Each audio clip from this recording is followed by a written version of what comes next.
നിങ്ങൾ അറിഞ്ഞടെ നമ്മളത് ആചാരാക്കാന്റെ മരോള് പോയി. ഏത് നമ്മൾ അഫ്സല് കെട്ടിക്കൊണ്ടുവന്ന പെൺകുട്ടിയോ? ആന്ന് വേറെ ഏത് പെണ്ണ്? ആന്നേ ഞാനും കേട്ടിക്ക് ഓന്റെ പെങ്ങള് ഷെറീനല്ലേ, ഓള് കാരണമാണല്ലോ ഓള് പോയത്. അങ്ങനെയും പറയുന്ന കേട്ടിക്ക് പെണ്ണിന് ഛർദിയൊക്കെ തുടങ്ങിയിരിക്കുന്നത്. ഓ അങ്ങനെയൊന്നും പറയല്ലേ, കല്യാണം കഴിച്ചിട്ട് 2 ആഴ്ചയല്ലേ ആയിക്കുള്ളൂ. അത് അഫ്സല് പാവം ചെക്കനാ. അത് നിങ്ങൾ പറഞ്ഞത് ശരിയാട്ടോ. കാരണം എന്താ പറയുക, മൂപ്പര് ഒരു പാവ. എന്താ വെച്ചാൽ ഏടെ കണ്ടാലും ലോകിയം പറയൂ, സുഖാണെന്നൊക്കെ ചോദിക്കൂ. നല്ലൊരു സ്നേഹമുള്ള ഒരാളാ.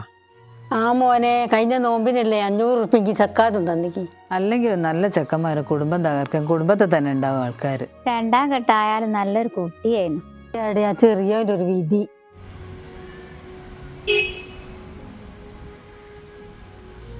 മോളെ എൻ്റെ കുട്ടി ആ ഫോണൊന്ന് സ്വിച്ച് ഓഫ് ആക്കി വെക്ക്. ഇജെന്തിനാ സ്വിച്ച് ഓഫ് ആക്കി വെച്ചിക്കണത്? ഇവിടെ വന്നേ മുതൽക്ക് ഇജ സ്വിച്ച് ഓഫ് ആക്കി വെച്ചിക്കാണ്. അതൊന്ന് ഓണാക്കി വെച്ചോക്ക്. ആ കുട്ടി അയക്ക് വിളിക്കുണ്ടാവൂലേ, ഓനാകെ വിഷമിക്കുണ്ടാവൂലേ. എൻ്റെ ഫോൺ സ്വിച്ച് ഓഫ് ആയിട്ടുണ്ടെങ്കിൽ എൻ്റെ ആളൊന്ന് ഓണാക്കി വെക്ക്. ഇമ്മൊന്നും മുണ്ടാതെ പോയിക്കാണി. Switch off ഓണാക്കണം. മനുഷ്യനല്ലെങ്കിൽ തലക്ക് ഭ്രാന്ത് പിടിച്ച. മോൻ്റെ വിഷമം മാത്രം കണ്ടാൽ മതി, ഇന്റെ വിഷമം ഒന്നും കാണണ്ട. അല്ലെങ്കിലും പണ്ട് അങ്ങനെ തന്നെയാണല്ലോ, ഇന്റെ വിഷമം ആരും കാണാണ്ടായിട്ടില്ലല്ലോ. ആദ്യ കല്യാണത്തിലും അങ്ങനെ തന്നെയാണ്. അവിടെ എന്ത് അനുഭവിച്ചിട്ടുണ്ടെങ്കിലും ഇവിടെ വന്ന് പറഞ്ഞിട്ടേ അപ്പൊ പറയും, സൈക്ക് മോളെ സൈക്ക്, ക്ഷമിക്ക് ക്ഷമിക്ക്, ഒക്കെ ശരിയാവും ഒക്കെ ശരിയാവുന്നു. എന്നിട്ട് എന്തുണ്ടായത്? നല്ലതാണ്. ഇതിലിപ്പോ അങ്ങനെ തന്നെയാണ് ഉമ്മ പറഞ്ഞത്, ക്ഷമിക്ക് സൈക്ക്. അല്ല, ഞാൻ അവിടുന്ന് ഇറങ്ങി പോന്നതിനാണ് ഇപ്പൊ അത്ര വലിയ വർത്താനം. ഇപ്പൊ തൽക്കാലം ഫോൺ സ്വിച്ച് ഓഫ് ഓണാക്കി വെക്കണില്ല, സൗകര്യമില്ല ഓണാക്കി വെക്കാൻ. അഫ്സലിന്റെ പെങ്ങളന്നെ ഓരോന്ന് പറഞ്ഞെന്ന് വെച്ചാണ്ടേ ആ മോൻ എന്ത് പയച്ചേ. പിന്നെ അതുമല്ല, ഇജ് മഹറാടെ ഊരി വെച്ച് പോന്നതേ ശരിയായില്ല. അത് ഓനെ എടുക്കോ പോയതിന്റെ ശേഷം ഓനോട് പറയാതെ, ഇതിനൊക്കെ തന്നിഷ്ടം തന്നെ പറയുള്ളൂ. മഹറിനൊക്കെ ഒരു മഹത്തുണ്ട്. എൻ്റെ മാഞ്ഞാളത്തിനെ ഊരി വെക്കാനും തോന്നും പണ്ട് എടുത്തിടാനുള്ള സാധനം ഒന്നല്ല അത്. ഇത് ചെറിയ പൈതലൊന്നല്ലല്ല. 10-26 വയസ്സായില്ല എനിക്ക്. അല്ലാന്നു ഓരെന്തോന്ന് പറഞ്ഞെന്ന് വെച്ചിങ്ങാണ്ട് ഓനവിടെ ഇല്ലാത്ത ടൈമിൽ വെച്ചിങ്ങാണ്ട് ഇറങ്ങി പോന്നിക്കണ്.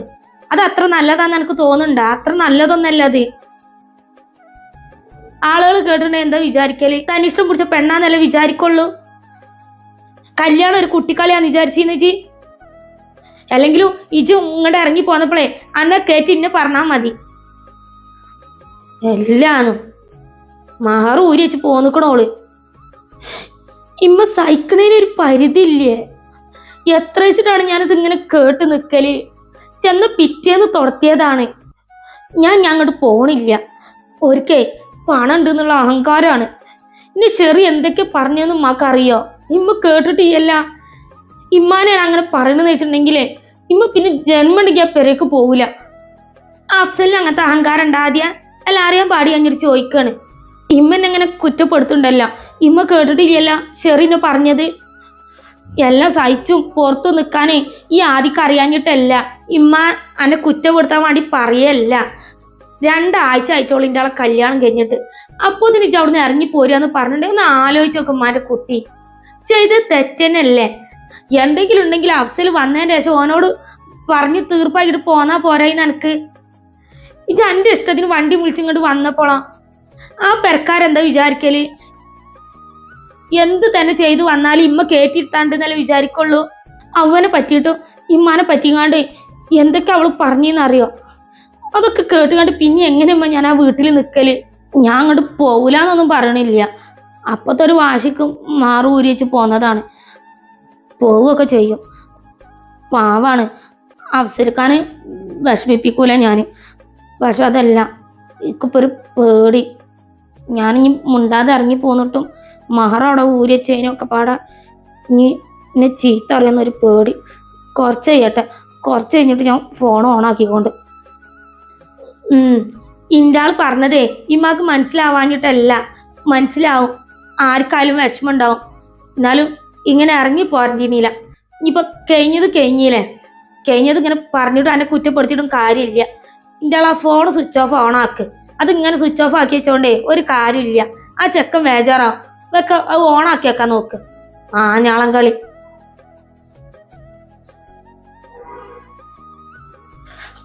എല്ലാവർക്കും മോനെ മതി. മോൻ വിഷമിക്കുന്നു. എൻ്റെ വിഷമം ആർക്കും കാണണ്ട.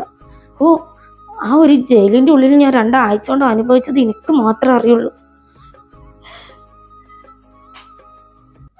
അല്ലാതെ എന്നിട്ട് ഈ പോണി ഞാൻ തന്നെ തീരുമാനിച്ചാ? അങ്ങനെയെന്നുണ്ടെങ്കിലേ എൻ്റെ പകുതിക്ക് നിർത്തിവെച്ച ക്ലാസ്സില്ലേ, കമ്പ്യൂട്ടർ ക്ലാസ്, അതിന് പോയിക്കോ. ഈ എന്താവുക, എന്നെ കളിയാക്കുകയാണ്. പിന്നെ എന്തെന്ന് ആദ്യം എന്നോട് ഞാൻ പറയേണ്ടത്? നാത്തും എന്തോന്ന് പറഞ്ഞെന്ന് കരുതിങ്ങാണ്ട് പെട്ടിയും കിടക്കി എടുത്തുകൊണ്ട് ഇങ്ങോട്ട് വന്നിക്കണ്. ഇതെന്ത് ചെറിയ പൈതലാണല്ലോ. അല്ലാന്ന് എത്ര വെച്ചിട്ടാ പറഞ്ഞു തരേണ്ടത്? ഇതിൻ്റെ മൂത്ത തന്നെ അല്ലേ, എൻ്റെ താഴെന്നല്ലല്ല. അഫ്സൽ കാക്കാക്ക് എന്തെങ്കിലും കുഴപ്പമുണ്ടെന്നുണ്ടെങ്കിൽ അതിനനുസരിച്ച് നമ്മൾ എന്തെങ്കിലും തീരുമാനം എടുക്കാന്നല്ലാതെ, ഇത് അളിയൻ എന്നെ നല്ലോണം നോക്കണമുണ്ട്, നല്ലോണം സ്നേഹിക്കണമുണ്ട്. എന്നിട്ടിപ്പോൾ അതൊന്നും പോരാഞ്ഞിട്ടോളൂ നാത്തൂന് എന്തോ പറഞ്ഞ്, അമ്മായിയും എന്തോന്ന് പറഞ്ഞെന്ന് അങ്ങോട്ട് ഇറങ്ങി പോന്നിക്കണ്. അല്ല, എനിക്ക് തുണക്കാൻ്റെ റിനു എന്ന് പറഞ്ഞ നാത്തൂന് എൻ്റെ കൂടെ ഇല്ലേ? ഇതൊക്കെ അന്ത ചെയ്യാതായി പോയാലോ ആദ്യം എനിക്ക്. മോളെ ഞാൻ മൂത്താപ്പ ചിലപ്പേ ഇങ്ങോട്ട് വരും, നല്ലോണം കേട്ടോളും എൻ്റെ ഈ മാഞ്ഞാളം കളിക്കണ കുട്ടിക്കളിക്ക്. ഇല്ലാന്നല്ല എൻ്റെ പൊന്നു ആദ്യം എൻ്റെ അമ്മായിമാൻ്റെ അഹങ്കാരം കുറക്കാനും എൻ്റെ നാത്തൂൻ്റെ അഹങ്കാരം കുറക്കാനേ ഇത് ആദ്യമായ മതി. ഇത് നോക്കാദ്യ എൻ്റെ നാത്തൂനെന്ന് പറഞ്ഞ ഷെറിക്കും എൻ്റെ അമ്മായിമാക്കും ഇത് അവിടുന്ന് പെട്ടിയും കിടക്കി എടുത്തങ്ങാണ്ട് പോരിയായിരുന്നു ആവശ്യം. അത് നല്ലോണം അവർക്കാണ് സാധിച്ചങ്ങോട്ട് കൊടുത്ത്. അവരതിന് നൈസായിട്ട് തന്നെ ഓരോന്ന് പറഞ്ഞ് പിരി കയറ്റുകയും ചെയ്ത്. ഇതാണെങ്കിൽ കേട്ട പാതി കേൾക്കാത്ത പാതി കൊണ്ട് ഇറങ്ങി പോവുകയും ചെയ്തു. ഇവിടെ ആർക്കും നഷ്ടം വരാനില്ല. നഷ്ടം വരാൻ പോണതേ അനക്കും അളിയനക്കും മാത്രമാണ്. അവർക്ക് ആർക്കും നഷ്ടം വരാൻ പോണില്ല. ജീവിതം നിങ്ങളത് രണ്ടാളതുമാണ്. പൊട്ടത്തിയെ തെറ്റു പറ്റാത്ത മനുഷ്യന്മാരൊന്നും ഇല്ല. ആദ്യം എല്ലാവർക്കും തെറ്റു പറ്റും. ഈ ലോകത്ത് ആരും നല്ലവരില്ല. പക്ഷേ ഇജി കാണിച്ചതുണ്ടല്ലോ വാശിന്നേ പറയുള്ളൂ. അളിയൻ അവിടെ ഇല്ലാത്ത ടൈമിലെ അവിടുന്ന് ഇറങ്ങി പോന്നീലേ, അത് അളിയൻ കെട്ടി തന്ന മഹറ് ഊരി വെച്ചിങ്ങാണ്ട്. ഇതാണ് മൂത്താപ്പാക്ക് ദേഷ്യം വരുന്നത്. ഇജത് ഊരി വെച്ച് അവിടുന്ന് പോന്നെന്ന് പറഞ്ഞപ്പോൾ. പിന്നെ അതല്ലേനും അളിയന് വിളിച്ചാൽ കിട്ടാതിരിക്കാൻ വേണ്ടിയിട്ടേ വന്ന് പറഞ്ഞ് ഈ ഫോൺ സ്വിച്ച് ഓഫ് ആക്കി വെച്ചിക്കല്ലേ. അപ്പൊ ഇതിന് വാശി എന്നാ പറയല്. വാശി വേറൊരു പേരുണ്ട്, അഹങ്കാരെന്നും. എൻ്റെ പൊന്നാദ്യം ഇജാദ്യേ ആ ഫോണൊന്ന് സ്വിച്ച് ഓഫ് ഓണാക്ക്. എന്നിട്ട് അളിയനക്ക് വിളിക്ക്. എന്നിട്ട് അളിയനോടൊന്ന് സംസാരിക്ക്. എന്നിട്ട് ഇജി അങ്ങോട്ട് പോവാൻ നോക്ക്. അല്ലെങ്കിൽ അളിയനോട് ഇങ്ങോട്ട് വരാൻ പറയാനെ കൂട്ടി കൊണ്ടുപോവാൻ. പിന്നെ ഇജി ഇവിടുന്ന് ഇനി അങ്ങോട്ട് പോയിട്ടുണ്ടെങ്കിലേ ഇജ പഴയ ആദ്യം ആവാൻ നിൽക്കരുത് കേട്ടോ. എൻ്റെ ഒരു ഒന്ന് പറഞ്ഞ രണ്ടാമത്തേന് തെറ്റിപ്പോരല്. എൻ്റെ സ്വഭാവം എനിക്ക് നല്ലോണം അറിയാം. അന്ന് കടിക്കാൻ വന്നിട്ടുണ്ടെങ്കിലേ ആ കടിച്ച ആൾക്കാരെ ഈ വെറുതെ വിടൂല എന്നുള്ളതേ എനിക്ക് നല്ല അറിയാം. പക്ഷെ ഇജ് ഇവിടെ സത്യം പറഞ്ഞ ദേഷ്യമാണ് വരുന്നത് ആദ്യം. എടി ഇമ്മ പറഞ്ഞല്ലോ അക്കു ഇങ്ങോട്ട് വിളിക്കലും ഇല്ല, ഇങ്ങോട്ട് വരാറില്ല എന്നുള്ളത്. അവനക്കിത് എന്തേ പറ്റി? ഈ അക്കു നല്ല കൂട്ടായിരുന്നില്ലേ? ആദ്യ ഞാൻ ഇപ്പൊ ഇവിടെ അക്കുവിന്റെ കാര്യം സംസാരിച്ചിട്ടില്ല, ഞാൻ എൻ്റെ അഫ്സലിക്കാൻ്റെ കാര്യമല്ല സംസാരിച്ചത്. പിന്നെ അക്കു എല്ലാ കാലവും ഒരേപോലെ ഫ്രണ്ട്ഷിപ്പ് കൊണ്ടുനടക്കണം എന്നുള്ളതേ അങ്ങനൊന്നും ഇല്ലല്ലോ. ഓൻ വിചാരിച്ച് കാണും എന്നും ഒരേപോലെ ഫ്രണ്ട്ഷിപ്പ് കൊണ്ടുനടക്കണ്ടെന്നുള്ളത്. അവനെന്താ വിളിക്കാത്ത ചെയ്യാത്തെന്നുള്ളതേ അവനക്കെല്ലാം അറിയുള്ളൂ. എൻ്റെ കല്യാണത്തിന് പോലും വന്നില്ലല്ലോ അവന്. അതെന്താ കാരണം എന്നുള്ളതേ അവനക്ക് തന്നെ അറിയുള്ളൂ. അവന് തോന്നുമ്പോൾ വിളിക്കേ ഇങ്ങോട്ട് വരെ എന്താ ചെയ്ക്കോട്ടെ. ജാതി അളിയനെ വിളിച്ചങ്ങാണ്ട് സ്വന്തം കാര്യം നോക്കാൻ നോക്ക്. അവളൊരു അക്കൂൻ്റെ കാര്യം പറഞ്ഞുകൊണ്ട് നോക്കണം. എല്ലാവർക്കും അഫ്സൽക്ക് വിഷമിക്കുന്നു. എൻ്റെ വിഷമം ആർക്കും കാണണ്ട.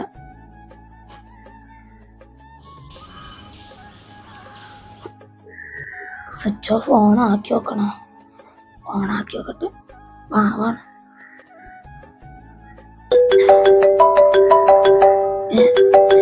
ഈ മനുഷ്യനെ വിളിച്ചുകൊണ്ടിരിക്കുകയാണ്. Switch off ഓണാക്കിയപ്പോൾ വെല്ലടിക്കണേ. അത് ഇത്രയും നേരം. ഹലോ ഇക്ക. ഓ തമ്പുരാട്ടിക്ക് ഇപ്പെങ്കിലും ഫോണൊന്ന് സ്വിച്ച് ഓൺ ആക്കാൻ തോന്നിയല്ലോ. ആദി, നീ എന്താ എന്നോട് ഇങ്ങനെ ചെയ്തേ? ഇക്ക നീ എന്താ ഇങ്ങനെ ഒരു വാക്ക് പോലും പറയാണ്ട് വീട്ടിൽ നിന്ന് ഇറങ്ങിപ്പോയി ഫോണ് സ്വിച്ച് ഓഫ് ആക്കി വെച്ച് ഞാനത്ര ടെൻഷൻ അടിച്ചു എന്ന് എനിക്കറിയോ? ആദി, നീ എന്തെങ്കിലും ഒന്ന് പറ.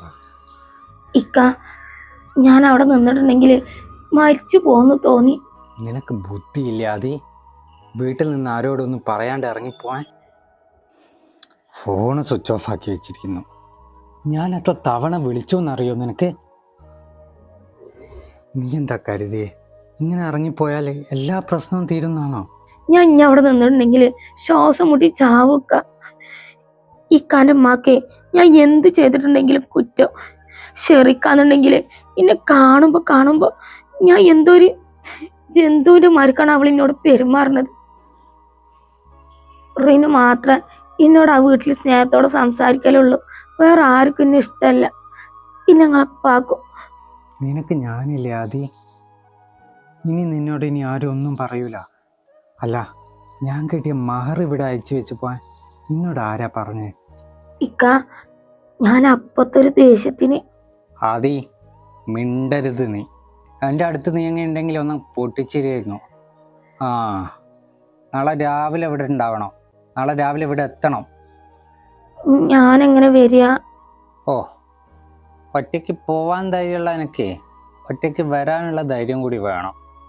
പിന്നെ നാളെ രാവിലെ ആദ്യം എൻ്റെ വീട്ടിലുണ്ടായിരിക്കണം. ഓക്കെ? ഹലോ ഇക്ക, ഫോൺ കട്ട് ചെയ്ത. പഠിച്ചോന് അവിടെ നിന്ന് ഇറങ്ങിപ്പോന്ന ധൈര്യമില്ലല്ലോ ഇപ്പോൾ അങ്ങോട്ട് കയറി ചെല്ലാൻ. ഞാൻ പോകൂല. ഇക്ക ഇങ്ങോട്ട് വന്നോട്ടെ.